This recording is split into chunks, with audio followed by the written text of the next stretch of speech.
बिस्मिल्लाहिर्रहमानिर्रहीम। अस्सलाम वालेकुम स्टूडेंट्स। आज का लेक्चर हमारा डेली लेक्चर से हट गया है। यहाँ पे हम कुछ नया डिस्कस करने जा रहे हैं। कुछ मेरे स्टूडेंट्स थे, कुछ कोलीग्स और क्लास फेलोज़ थे, तो उन्होंने यही कहा है कि आप पार्टिकल फ़िज़िक्स पे थोड़ा सा एक इंट्रोडक्टरी लेक्चर बनाएं। तो उसके लिए मैंने एक कुछ स्लाइड्स यहाँ पे की हैं, चूज़ की हैं। तो इसमें आप देख सकते हैं कि ये क्या है। जो यहाँ से हम स्टार्ट करेंगे, the standard model an introduction to particle physics represented by Saddam Ayub. ठीक है जी। यहाँ पे हम पार्टिकल फ़िज़िक्स के बारे में देखेंगे। देखें स्टूडेंट्स, आपको पता है फ़िज़िक्स को आप डिफ़ाइन कर चुके हैं। अब पार्टिकल आपके लिए मैं ये समझ लें कि नाम नया है, चीज़ आपने कोई किसी हद तक उनके बारे में आप थोड़ा बहुत जानते होते हैं। ठीक है, यानी पार्टिकल में आपके जो इलेक्ट्रॉन, प्रोटॉन, न्यूट्रॉन्स हैं वो आपके क्या हैं जी, पार्टिकल हैं। ये बहुत बेसिक पार्टिकल्स हैं। तो स्टूडेंट्स, इसमें आप देखेंगे जब आप पार्टिकल फ़िज़िक्स को शुरू करते हैं, ठीक है, तो यहाँ पे ये देखा जाता है कि कौन से आपके पास पहला क्वेश्चन आता है, व्हाट डू यू थिंक। आपके माइंड में क्या चीज़ आती है पार्टिकल फ़िज़िक्स का नाम आपके जब माइंड में आता है, तो पहला उसमें क्वेश्चन है कि what is all the matter in the universe made of. यानी यूनिवर्स में जितना मैटर है वो किस चीज़ से मिलकर बना है। And what holds it together, और कौन सी ऐसी चीज़ है जिससे उस मैटर को जोड़े हुए है। ठीक है, तो क्वेश्चन नंबर 1 जो है उसका आंसर यह आ सकता है कि all matter is comprised of leptons and quarks. यानी जितने भी मैटर हैं, ठीक है, जितना भी मैटर है वो दो चीज़ों से मिलकर बना है, यानी उन पे कंसिस्ट कर रहा है, लेप्टॉन्स पे और क्वार्क्स पे। ठीक है, छोटी क्लासेस में चूँकि बहुत कम इनका जिक्र होता है, आलमोस्ट ना होने के बराबर होता है। मेन आपका ये जो कोर्स है MSc या फिर लेवल पे होता है। तो लेप्टॉन्स आपके पास जो हैं ये एलिमेंट्री पार्टिकल्स हैं, स्पिन हाफ पार्टिकल्स होते हैं। क्वार्क्स आपके पास जो हैं वो भी एलिमेंट्री पार्टिकल्स हैं। फिर क्वार्क्स से आगे हाइड्रॉन्स बनते हैं, इन्हें हम लेटर ऑन डिस्कस करेंगे। तो बेसिक आप ये देख लें कि पहला जो क्वेश्चन है कि मैटर के में जो यूनिवर्स का मैटर है वो किस चीज़ से मिलकर बना है या मुश्तमिल होता है, तो वो आपके पास लेप्टॉन्स और क्वार्क्स हैं। सेकंड क्वेश्चन है व्हाट होल्ड्स इट टुगेदर, किसने उसे जोड़े हुए होता है, तो उसका आंसर है force carrier particles hold all matter together. यानी आपके पास उन मैटर के जो पार्टिकल्स हैं, उन पार्टिकल्स के ऊपर कुछ चार्ज होते हैं, वो चार्ज कैरियर पार्टिकल्स होते हैं। उनके ऊपर जो फोर्सेस होती हैं, उन फोर्सेस की वजह से वो मैटर क्या होते हैं कि आपस में जुड़े होते हैं। ठीक है, दो एटम्स मिल के एक मॉलिक्यूल बनाते हैं, तो उनके अंदर भी किसी किस्म की कोई फोर्स एग्जिस्ट कर रही होती है। अब आपके पास नेचर में फोर फंडामेंटल फोर्सेस हैं, जिनमें strong force, weak force, electromagnetic force और ग्रेविटेशनल फोर्स है। इन्हीं फोर्सेस की वजह से यही जो जो चार्जेस होते हैं उनके ऊपर इस तरह की फोर्सेस होती हैं। ठीक है, और इन्हीं फोर्सेस की वजह से मैं क्या होता है कि उन पार्टिकल्स ने उस मैटर को होल्ड किए होता है। अच्छा, अब है what are leptons and quarks. Leptons क्या होते हैं, क्वार्क्स क्या होते हैं। They are subatomic particles.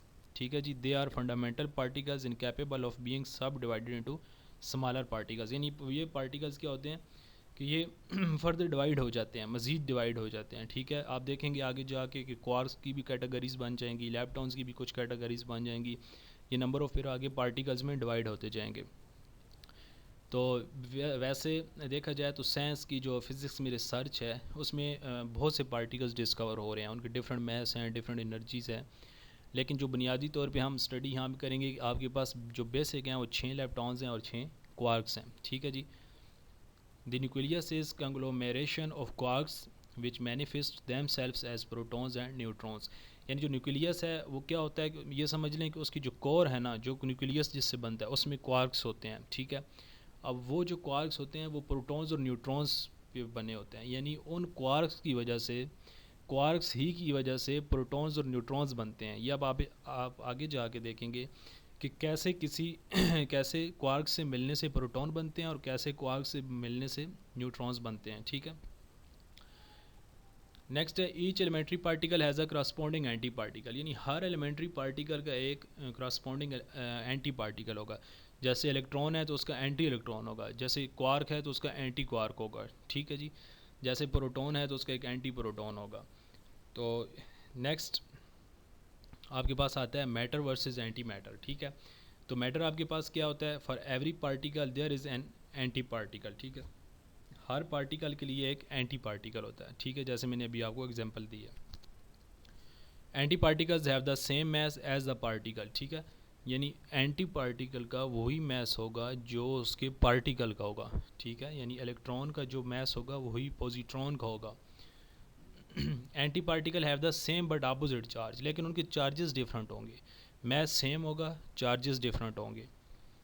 Anti particle have the opposite spin, यानी एंटी पार्टिकल की अगर स्पिन प्लस हाफ है तो जो उसका पार्टिकल होगा उसकी माइनस हाफ होगी, अगर उसकी माइनस हाफ है तो फिर इसकी प्लस हाफ होगी, ठीक है। यानी हमेशा एंटी पार्टिकल की अपोजिट स्पिन होगी अपने पार्टिकल से। यहाँ पे एक टेबल है, इसमें दिखाया गया है जी कि एक एग्जांपल दी है पार्टिकल और एंटी पार्टिकल की। नेम है अप क्वार्क और एंटी पार्टिकल है उसका एंटी अप क्वार्क।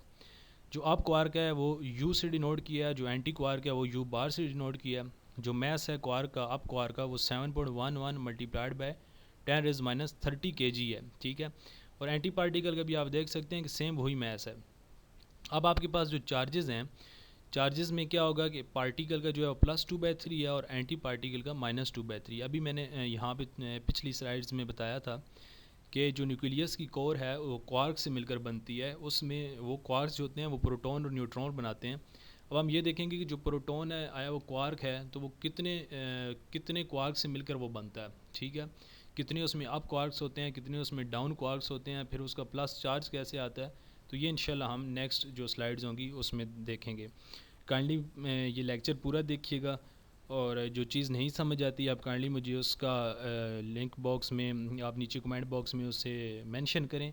और अगर किसी को इससे रिलेटेड कोई बुक्स या मटेरियल चाहिए हो तो आप मुझे कमेंट्स में बता सकते हैं। इंशाल्लाह I will provide you. Thanks.